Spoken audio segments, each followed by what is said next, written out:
你有没有想过，未来的医疗可能只属于少数人？就在不久前，美国国家卫生研究院宣布，他们建立了全球最大的人类基因库 All of Us 计划。这座庞大的基因宝库被寄予厚望，预言将开启个人化医疗的新时代。科学家们已经从这里提取资料，开发出一项被称为多基因风险分数 Polygenic Risk Score（PRS） 的工具。它声称能透过统计基因组上无数微小变异的总和，预测个人未来患上心血管疾病、乳癌等复杂疾病的机会，甚至能从婴儿期就提前警示。听起来像是医学奇迹，但却藏着一个令人不安的真相：这些模型的训练资料几乎全是来自欧洲裔人士的 DNA。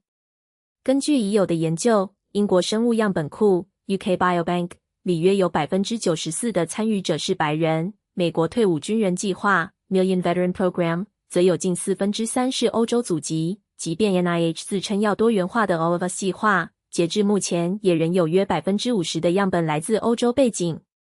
这样的样本结构导致什么后果？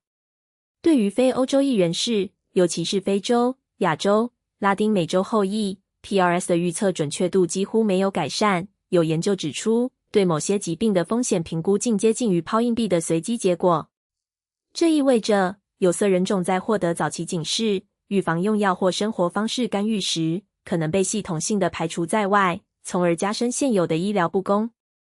专家们警告，若这些偏见不被正视，基因医学的承诺不仅会落空，甚至可能放大既有的健康差距，让原本希望减轻慢性病负荷的技术，变成加剧不平等的工具。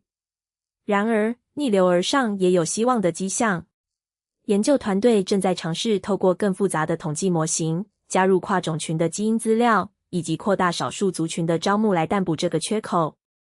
伊梅尔·肯尼 （Emer Kenny）Mount Sinai 基因健康研究所所长及全国性 Consortium 的主要研究员，直言这问题真的值得关注，并呼吁学术界与政策制定者必须同时推进资料多样化与演算法公平化。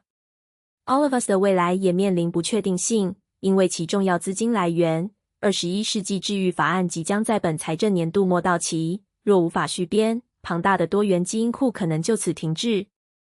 就在这个关键节点，我们必须问自己，当科技准备好改变医疗时，我们是否也准备好让改变惠及每一个人，而不只是少数特权群体？想知道更多，请看下方连结的完整影片。